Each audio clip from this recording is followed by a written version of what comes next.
I am delighted to welcome Joe Oatman from the Nez Perce tribe. Joe is our keynote today. Joe is manager of the Nez Perce tribe's Department of Fisheries Resources Management. I had the pleasure of getting to know Joe through our time on Governor Salmon Work Group. We are so fortunate that he is sharing his perspectives about the river and Hell's Canyon. Please join me in welcoming Joe. Well, good morning, everybody. My name is Joseph Oatman. I'm an enrolled member of Nez Perce tribe, and I came into my fourth week now as the manager of the tribe's fisheries department. So, what I sort of want to leave with you today is, this area, this Hell's Canyon National Recreational Area, is a place that is very special to the Nez Perce people.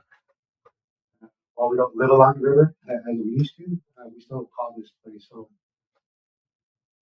So I do appreciate the invite from Andrus Center, Boise State University, and Idaho, University of Idaho, Bachelor Center.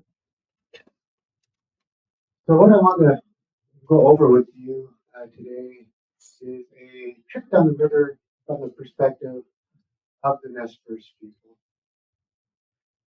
They might think of this as, as we know, the Hell's Canyon is the deepest canyon gorge within the United States.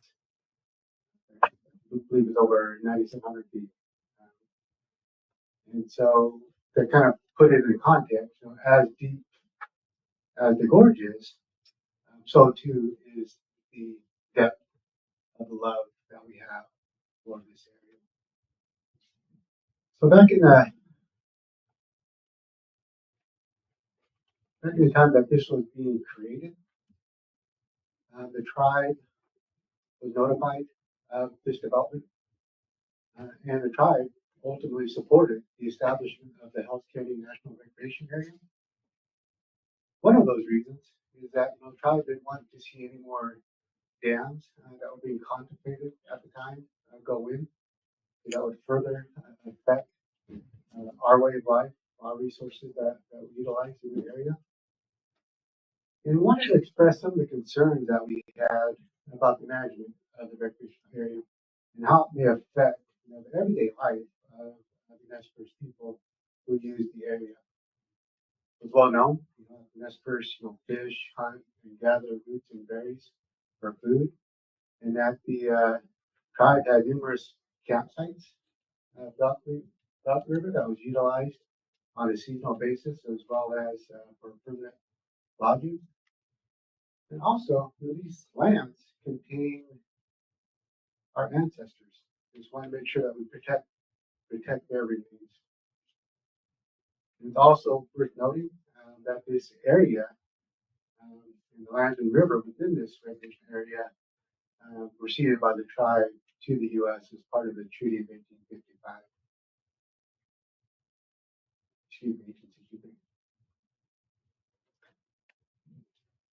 So to kind of convey a little bit of the importance of this area among other areas that was within the tribe's ancestral homeland, is that we participated in what was called the Nez Perce Seasonal Round.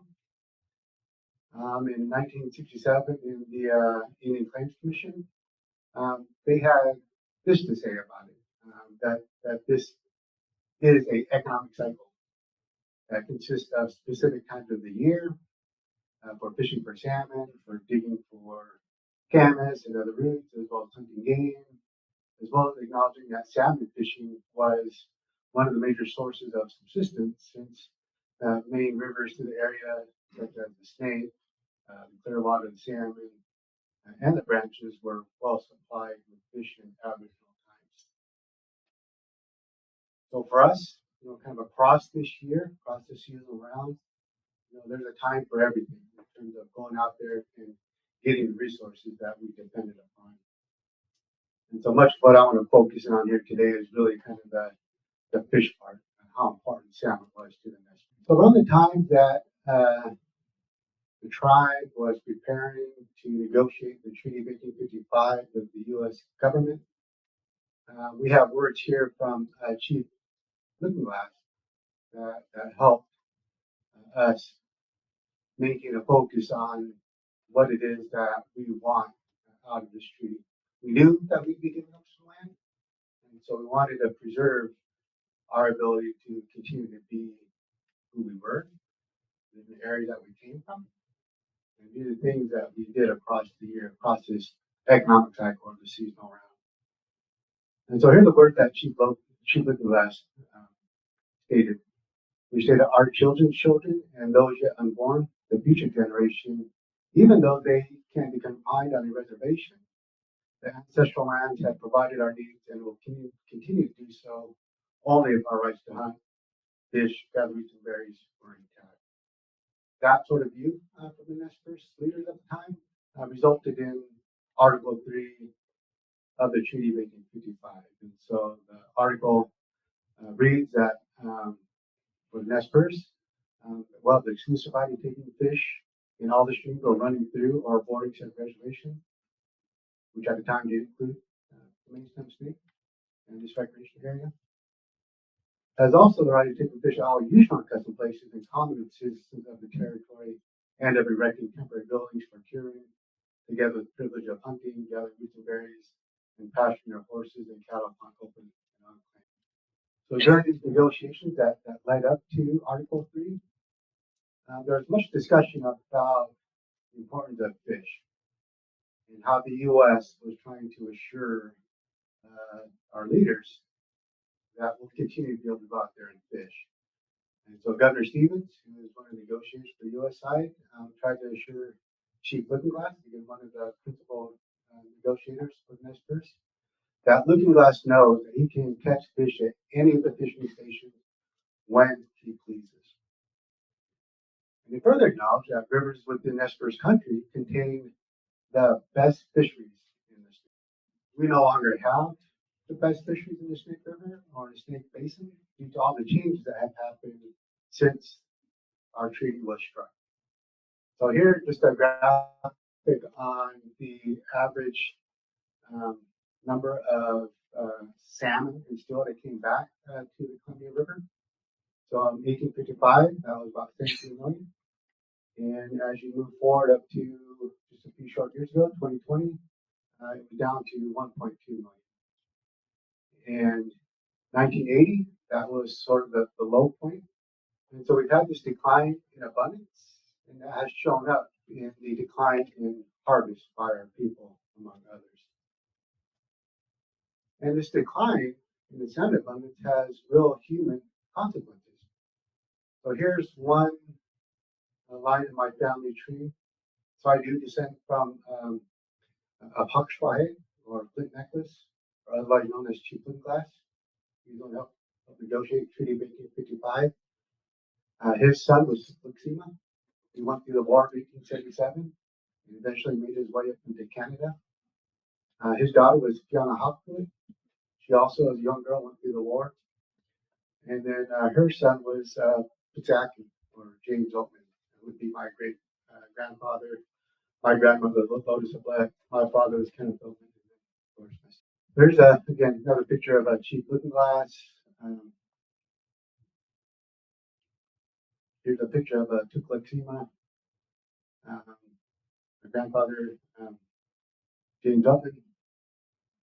My father, who in 1980, when this picture was taken, San Luis Tribune, was being arrested for fishing in Rapid River. I'll go into a little more detail of that here in a moment. And there's me last year with the spring chinook I caught from Rapid River. So I want to talk a little bit about the Rapid River conflict because it does have some importance here. So back in the late 70s, early 80s, there was projected to not be enough patriot fish that make it back to the Rapid River Fish Factory to meet the brood needs to be able to produce the next generation of fish. And so the state of Idaho, through the Idaho Department of Fish and Game, had essentially took a unilateral action to not just shut the sport fishery down, but also to assert they can shut down the Nez Perce treaty fishery.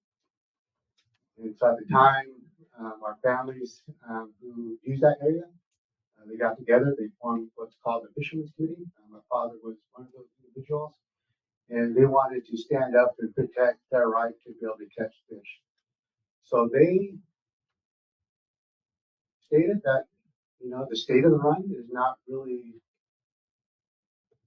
no fault of ours or limited fishing that we're doing around the time, that there was other things that were going on that impacted these fish, and we shouldn't be the one to bear the burden of having to shut down our fisheries in order to pass fish into Rock River Fish Hatchery.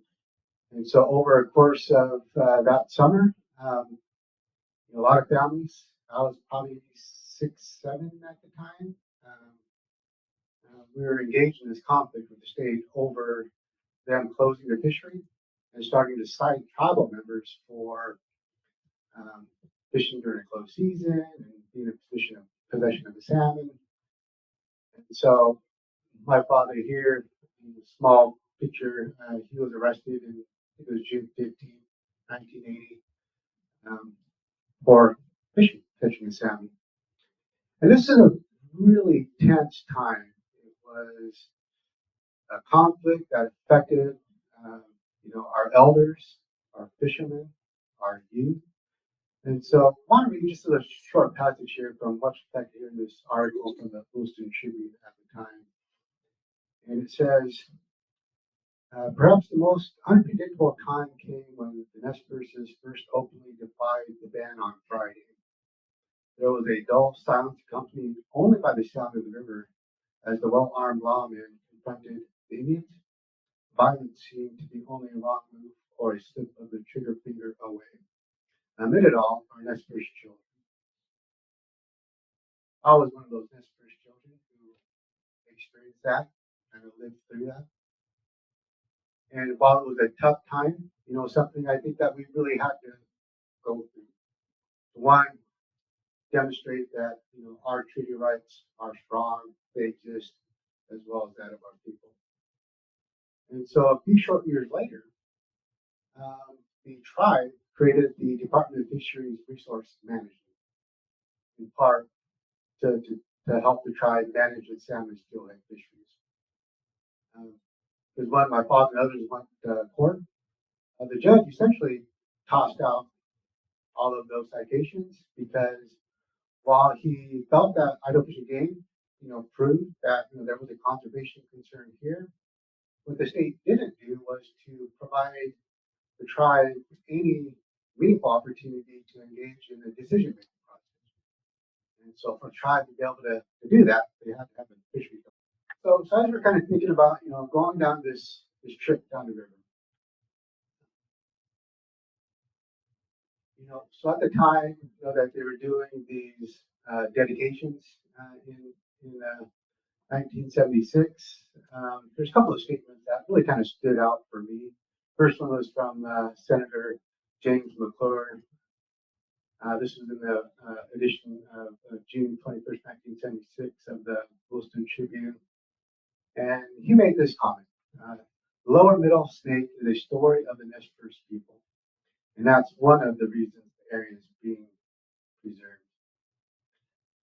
Another dedication, Al Ord, made a comment that the Americans who first managed Fells Canyon were the Nez. Later, as the tribe was becoming more engaged, we had this statement that was provided by our chairman at the time. This was dated August 1986. And he says that the Hells Canyon Recreation Area is at the heart of the Thumb River system, Fishery Resources, and it requires congressional protection in the manner proposed if the United States is to fulfill its obligations under our treaties.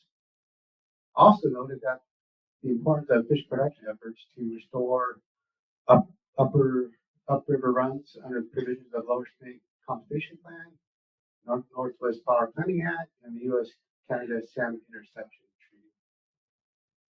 Further on, that the tribes and the fisheries agencies and the power council are attempting to establish outletting programs in which naturally spawning fish are captured from their natal streams and spawned so that they can contribute to future naturally spawned populations and to harvest. And so the management plan for the Hills Canyon National Recreation Area, as noted previously, it provides for a broad range of land uses and recreational opportunities, and that it shall consider the views of interested agencies, organizations, and individuals, and the Nez Perce Tribe of Indians, and the states of Oregon, Washington, Idaho, and among other things, fishing and hunting would be permitted within this area.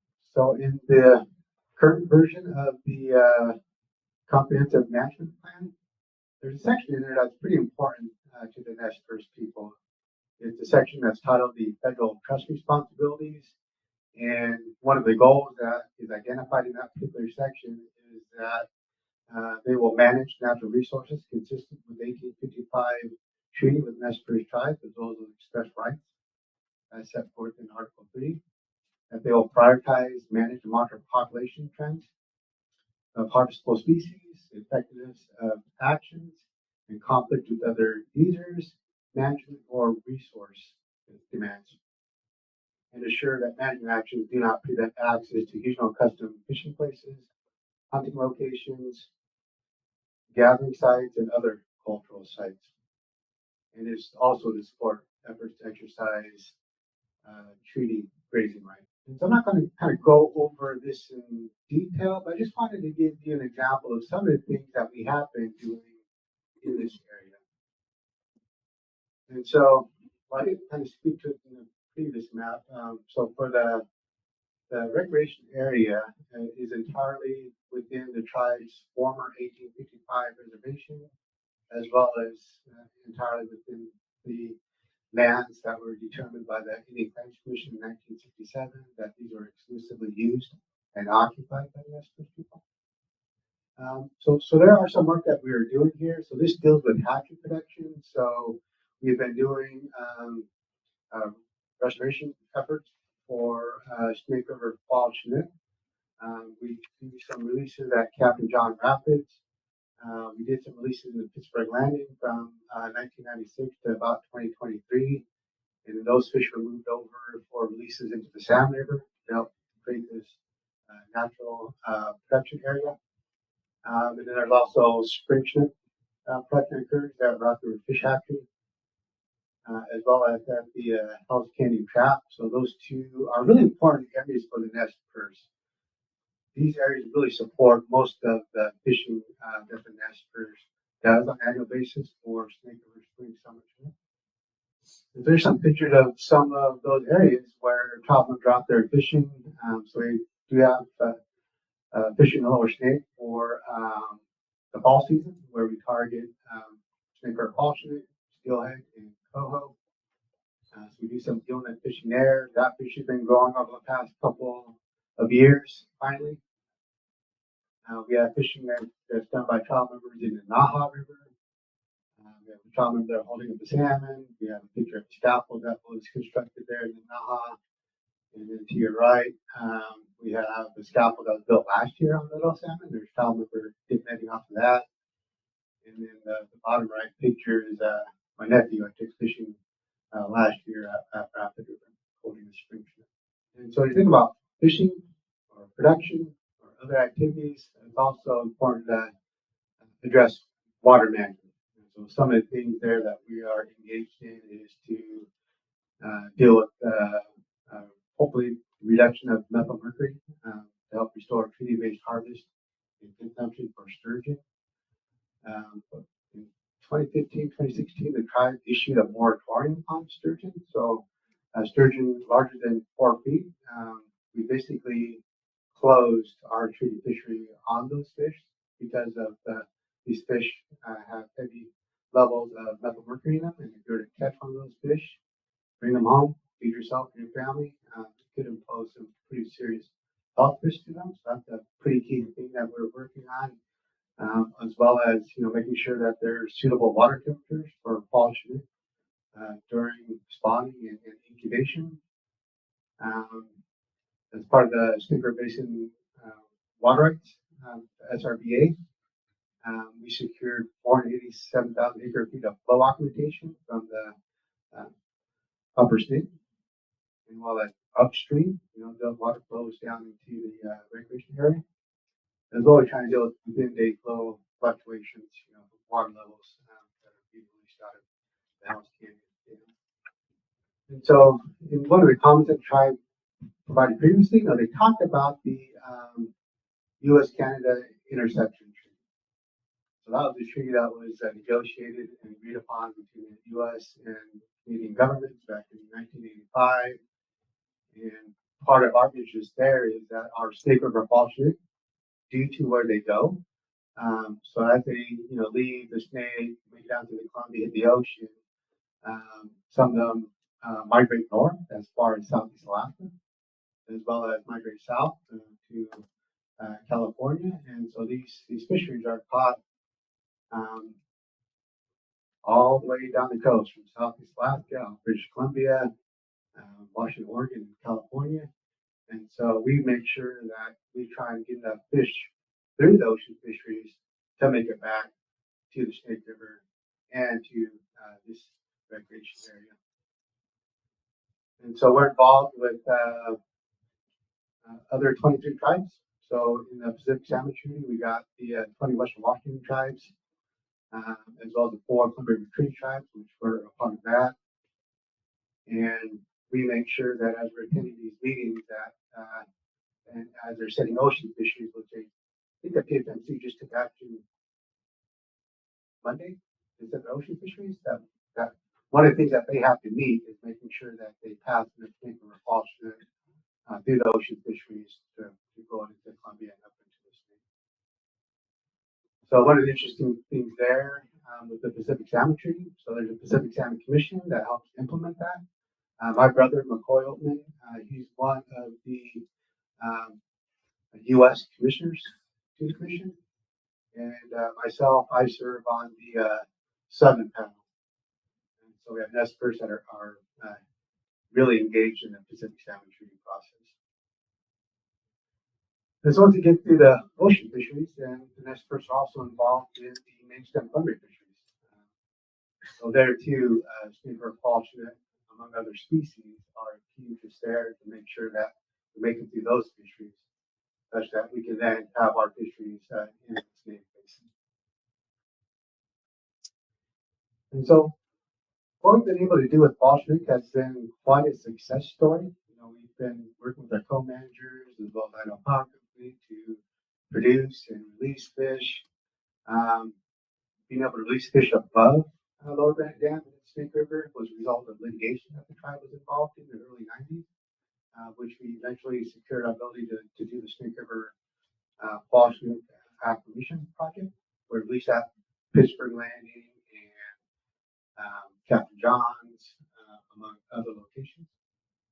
And so you can see, from the mid 70s to about the mid 90s, runs were just bad. Didn't provide for much opportunity for fishing, or meeting the needs of the fish. And so one of the first releases we did was in 95, and that was at Pittsburgh. And through this coordinated effort with the co-managers and Idaho Power Company, we've been able to improve adult returns.